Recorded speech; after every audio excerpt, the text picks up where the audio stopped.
I was on a call with the client's procurement lead. A routine check-in. Nothing flagged in advance.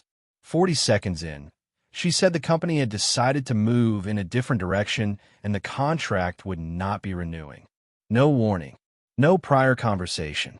A decision already made, being delivered as courtesy. I asked when this was decided. She said recently. I asked who was involved.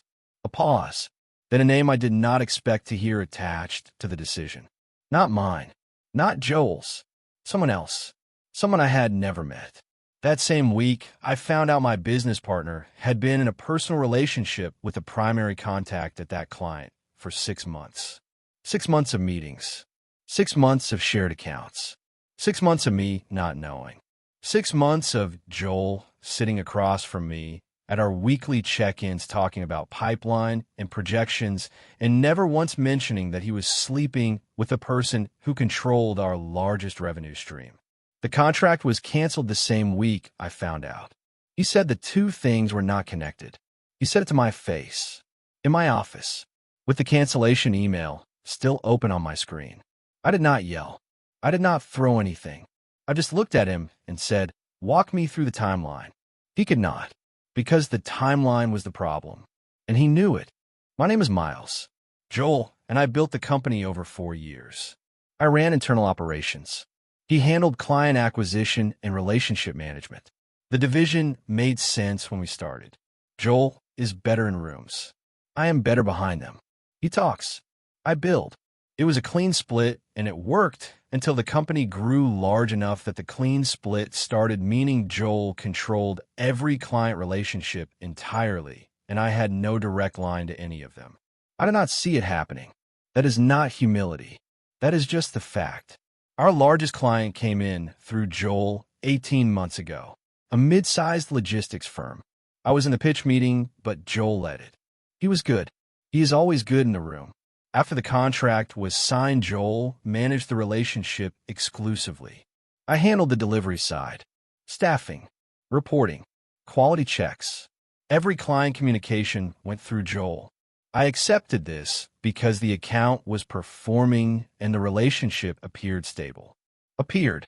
That word sits differently now. The account was not stable.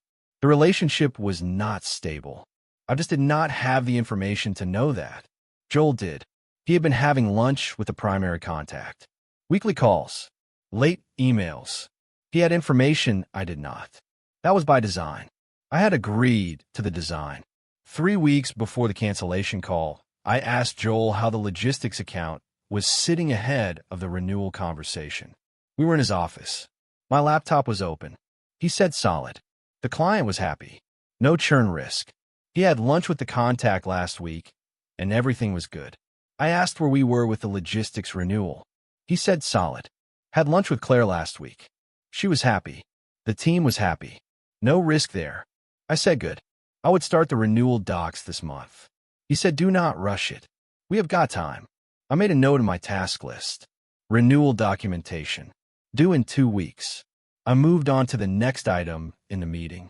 I did not think about it again until the procurement lead called me 3 weeks later.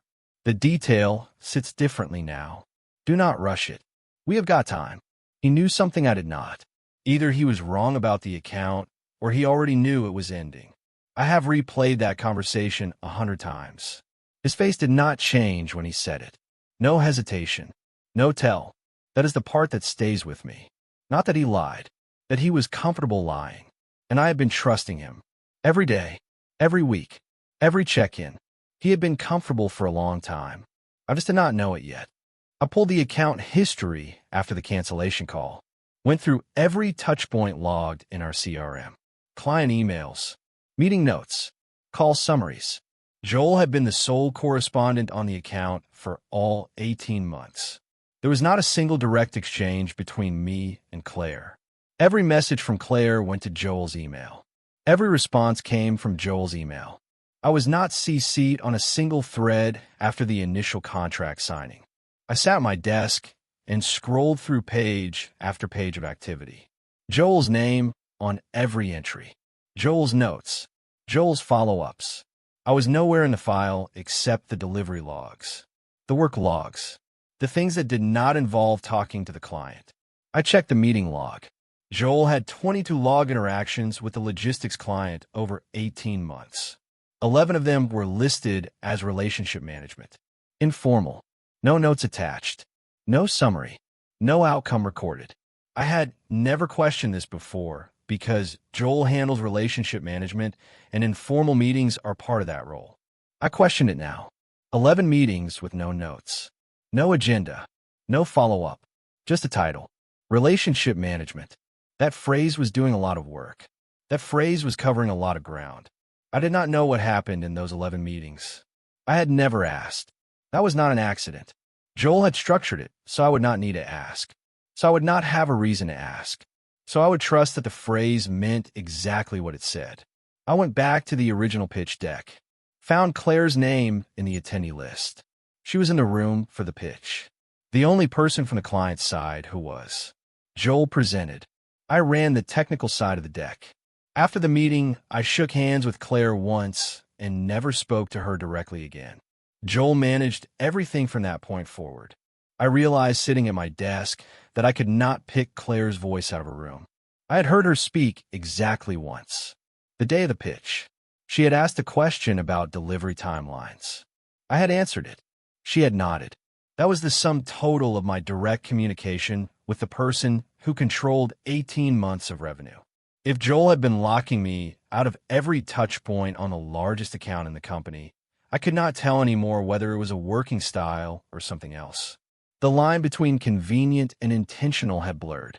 Joel had blurred it, and I had let him, because I trusted him, because I thought the design of our partnership was clean. I was looking at the CRM and seeing something else now. Not a clean split. A wall. Joel on one side, me on the other, and Claire had never seen me at all. She had just seen Joel, the person she was sleeping with, the person who presented the deck, the person who took her to lunch. I was not in the file. I was not in the room. I was not in the relationship. I was just the delivery mechanism. And I had not known. For 18 months, I had not known. 2 days after the cancellation call, I was at my desk when a message came in from a former colleague, someone who had moved into the logistics sector, new people of the client firm. The message was casual, checking in. Then at the end, heard your partner and Claire have been together for a while. Small world. I read it twice. Did not reply immediately. Sat very still. My hand was on the mouse. I did not move it. The screen was still lit. The words were still there. I read them a third time. Your partner and Claire. Together for a while. I had not known. I had not known anything. I did not call Joel. I called the former colleague back. Asked without explaining why I was asking how they knew. The colleague said it came up at an industry dinner 2 months ago. Apparently Joel and Claire arrived together and were not especially discreet about it. The colleague assumed I knew. I said thanks and ended the call. I sat at my desk. The phone was warm in my hand. I put it down. The colleague asked how I knew. I said it came up at the Meridian dinner in October. They came together. I assumed you knew. You were his partner. I said yeah. Thanks. Ended the call before the colleague could ask anything else. The Meridian dinner. October. I was not at that dinner. Joel had gone alone. He said it was a networking thing. Small group. Not worth my time. I had believed him. I had not thought about it again until now. I opened my calendar and worked backward. The Meridian dinner was in October. Joel and Claire were together in October. The contract cancellation came this week. Between October and this week was 6 months of meetings, 6 months of calls, 6 months of account interactions, all of them running through the same person who was in a personal relationship with the client contact. And he said nothing to me, not once, not in the weekly check-ins, not in the renewal conversation 3 weeks ago. I wrote the dates on a piece of paper. October, the Meridian dinner. This week, the cancellation, 6 months.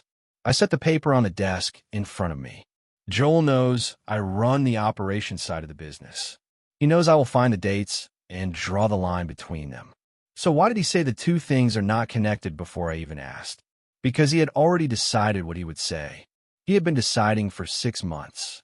He just did not know I would find out this week. He thought he had more time. He thought he could manage the narrative. He was wrong. The paper was on my desk. The dates did not lie. And Joel had been lying for a very long time. Not just about Claire. About me.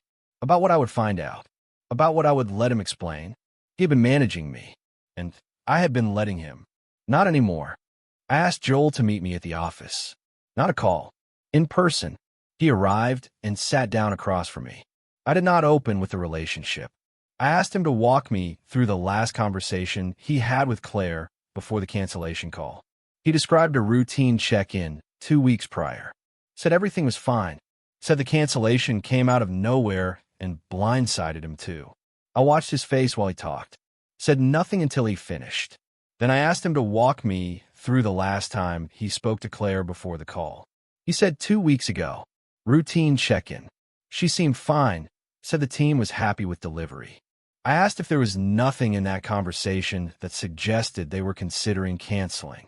He said nothing. He was as surprised as I was. I said okay. Did not write anything down. Just sat with it. Then I set the piece of paper on the desk between us. The one with the dates. I asked him when he and Claire started seeing each other. The room changed. He said he was going to tell me. That was not relevant to the account. That he kept it separate deliberately because he did not want it to become a distraction. I asked again, when did it start? He paused. Then he said about 6 months ago. I said 6 months ago. He said the two things were not connected. He wanted to be clear about that. I did not respond to that sentence. I looked at the paper. 6 months ago. The Meridian dinner was 6 months ago. He had been in that room with her while I was at home thinking he was networking. He had been planning this story for 6 months.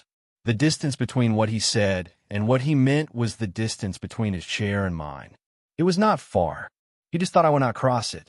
Joel said the relationship ended 3 weeks ago. He said he and Claire ended things before the cancellation, which in his reading meant the cancellation was not retaliation and the two things were separate. I did not say whether I believed this. I asked him to give me the rest of the day. He stood up. He walked out. I sat at my desk. The paper was still there. The dates were still there. Joel's claim that the relationship ended before the cancellation was unverifiable. I had no direct line to Claire. No standing to contact her. No version of Joel's account history that would prove or disprove the sequence. If the timeline Joel was offering was true, I had lost the largest account for a reason I might never fully confirm. If it was not true, I still could not prove it. Either way, what I did next had to be built on what I knew, not what I could verify. What I knew was that Joel had been in a relationship with a client contact for 6 months and said nothing. What I knew was that he had locked me out of every touch point on that account. What I knew was that the cancellation came the same week I found out. The connection was clear to me. It did not need to be clear to anyone else. Joel knew I could not prove it. That was not the same as being innocent. That was just being careful. And he had been careful for a very long time. I was done being careful back. I was going to be precise instead. Precise does not need proof. Precise just needs to be undeniable. And I knew exactly what undeniable looked like. It looked like the CRM. It looked like the meeting logs. It looked like the piece of paper on my desk. Joel could deny the connection all he wanted. The dates would not deny it for him. The dates just sat there, silent. And that was fine. They did not need to speak. I would speak for them. In the right room. At the right time. Not yet. But soon. I spent the next 2 days pulling every financial document connected to the logistics account. The contract was worth 31% of the company's annual revenue. I knew this abstractly before. I knew it specifically now, sitting with the actual number on a screen, looking at what the pipeline looked like without it. The remaining accounts did not cover the gap. Not even close. I ran the numbers 3 times to make sure I had not missed something. I had not missed something. The gap was real. The gap was 31%. And Joel had been sleeping with the person who signed off on that 31%. I called my accountant, not to panic, to plan. We went through 3 scenarios on the phone. Reduce headcount now, draw down reserves and buy time, or bring in new revenue within 90 days. The accountant did not recommend the third option as a plan. She recommended it as the only option that did not cost me people I hired. She said I had about 90 days before the reserve question became a headcount question. That was the honest number. I asked what 90 days looked like. She said it looked like me replacing 31% of my revenue before the quarter closed. I asked what if I did not. She said then I was making a different kind of decision. I knew what kind she meant. The kind where I walked into a room and told people I had hired that I could not keep them because my business partner had been sleeping with our largest client. I ended the call, sat with that. That evening I went back through the 11 informal meetings in the CRM. No notes, no summaries, just the title, Relationship Management. I picked 2 of them that overlapped with dates when the account's delivery requirements had quietly shifted. Smaller scope requests, slower sign-off on approvals, a reduced rollout timeline that Joel attributed to the client's internal bandwidth. At the time, Joel had explained each one. I had accepted the explanation because Joel handled the client relationships, because I trusted him, because I did not have a reason to think he was lying. Looking at the dates now, the account had already begun pulling back 4 months ago. For months of smaller requests, for months of slower approvals, for months of me not knowing. I was the last to know. I had always been the last to know. Joel had made sure of that, not by hiding things, by narrating them, by explaining each shift as routine, by making me believe that the account was stable while I was already leaving. He was not just sleeping with Claire. He was managing me, and he had been doing it for 4 months. I sat at my desk with the CRM open and the financials open and the dates open. Joel had known the account was contracting. He had known for months, and he had said nothing, not because he was protecting me, because he was protecting himself. He needed time to figure out what he would say when I found out. He needed time to build a story that held together. He thought he had more time. He thought the cancellation would not come this week. He was wrong, but so was I. I had trusted him, and he had been managing me. That was the part that stayed with me. Not the money, not the account, the management, the quiet redirection, the steady drip of explanations that kept me from looking too closely. I had been a good partner. He had been a good liar. Those 2 things are not the same. I know that now. I wish I had known it 4 months ago. I would have asked different questions. I would have looked at the CRM differently. I would have noticed that the account was pulling back. But I did not, because I trusted him, and he was counting on that. He had been counting on that for a very long time. Not anymore. I called a lawyer, a business attorney I had used before for contract work.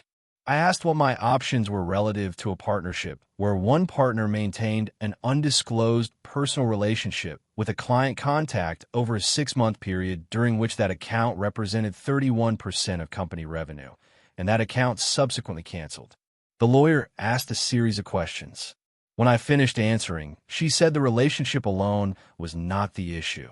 The concealment in the context of fiduciary partnership was where I had something to work with.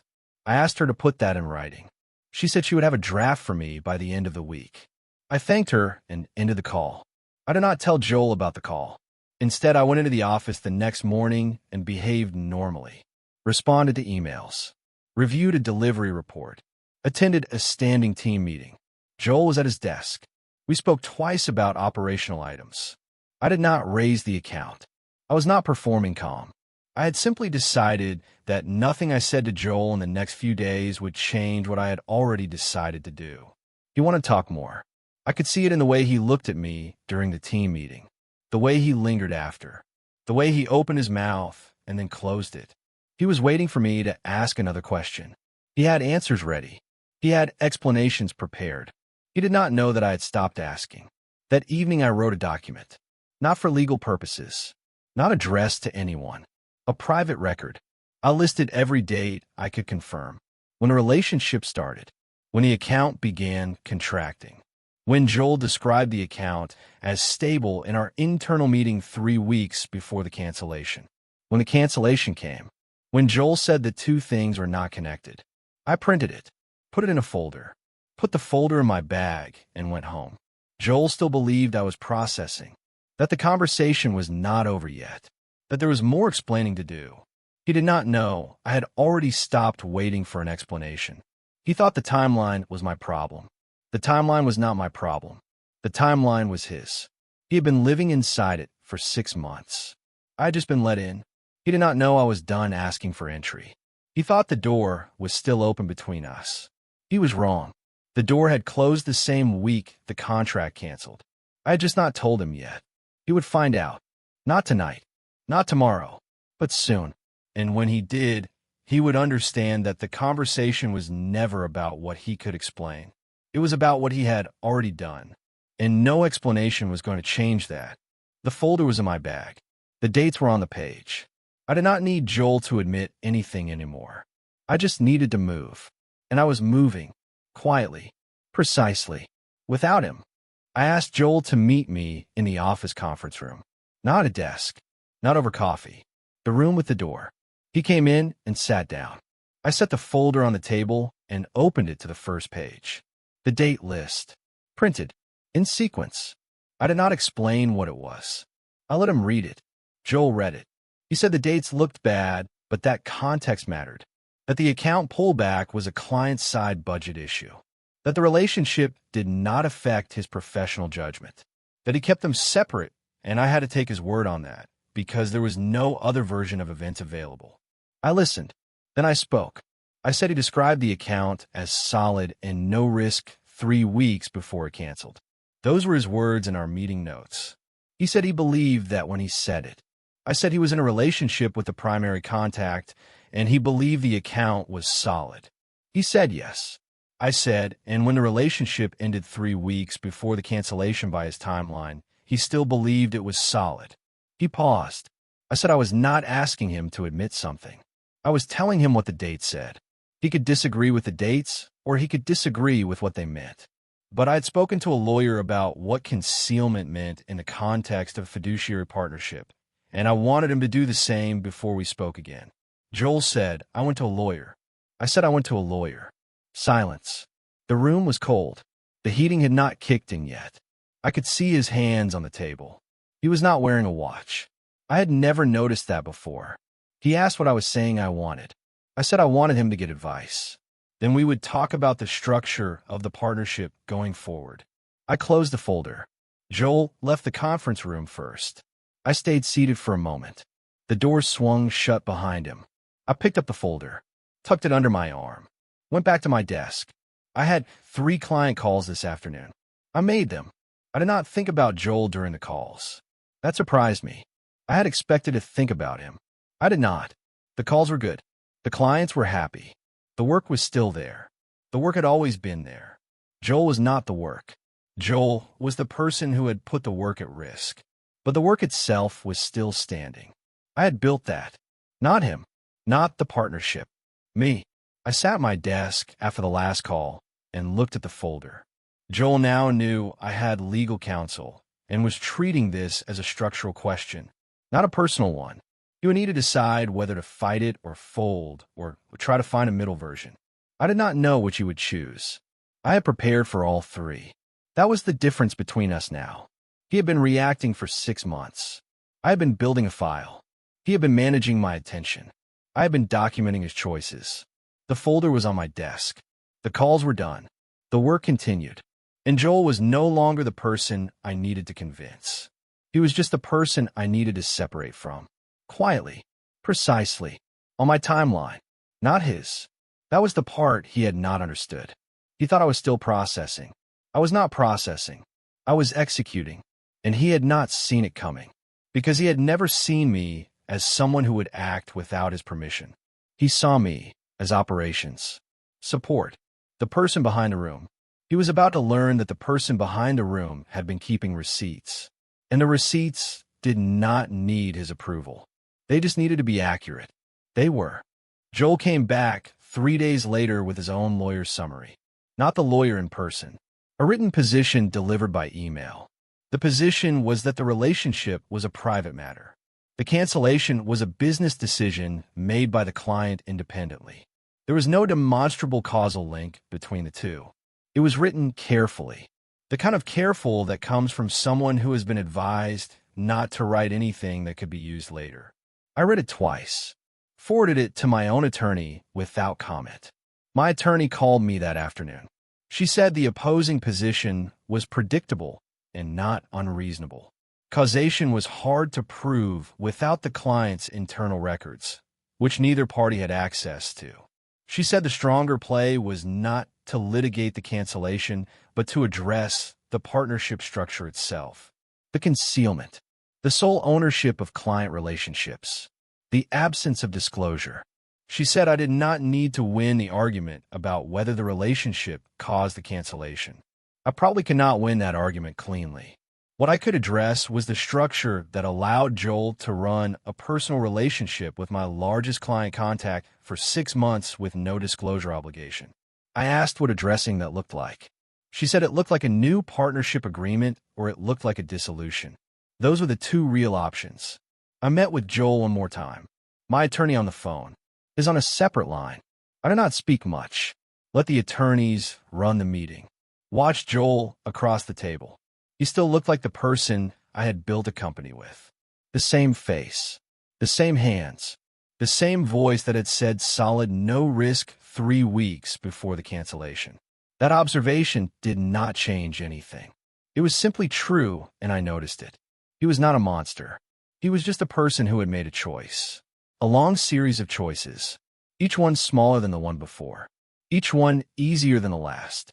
He had not woken up one morning and decided to burn the partnership. He had just stopped protecting it. And he had not told me. That was the choice that mattered, not the relationship, the silence. The attorneys talked about terms. I listened. I had already decided which option I wanted before I walked into the room.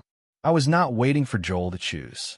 I was waiting for him to understand that the choice was no longer his. The structure would change. Either he would agree to the new terms or the partnership would dissolve. Either way, the company would not continue the way it had been. Joel could fight it or he could accept it. Those were his options. Mine were already set. I had written them down in the folder weeks ago. I had been waiting for the right time to show them. This was the right time. Joel did not know that yet. He was about to find out. The attorneys kept talking. I kept watching. Joel looked tired. I did not feel sorry for him. I just noticed. He looked tired.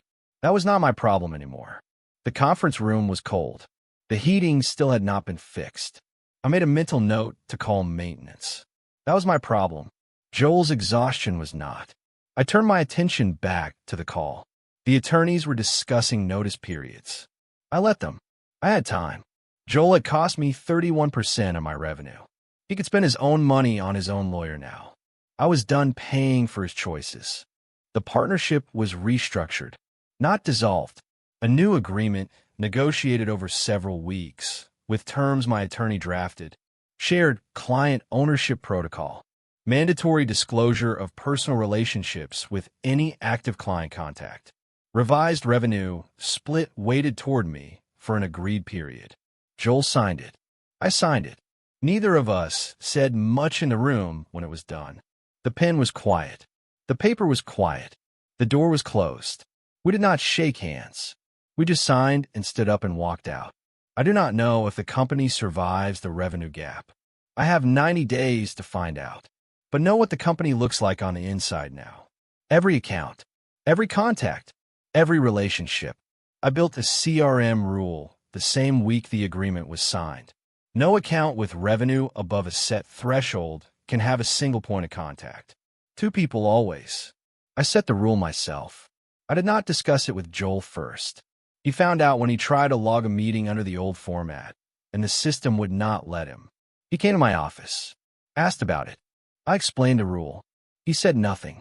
He went back to his desk. That was the new partnership, not trust. Protocol. I could live with that. Trust had cost me 31% of my revenue. Protocol cost nothing. Protocol just sat there, quiet, reliable, not asking to be believed. One afternoon about a week after the agreement, I was at my desk when Joel passed the open door. He paused. He said for what it was worth, he really did think the 2 things were not connected. I looked up. I said, I know you did. Then I went back to what I was working on. He said the 2 things were not connected. Maybe you believe that. Maybe that is the most honest version of what happened. That someone can run a private life alongside a professional one, keep them separate in their own mind, and still not see what the overlap costs until someone else lays the dates on the table. I laid the dates on the table. What I do with the next 90 days is the only part of this story I still get to write. I'm over at where silence ends. When did someone close a deal without you and act surprised to see you walk in?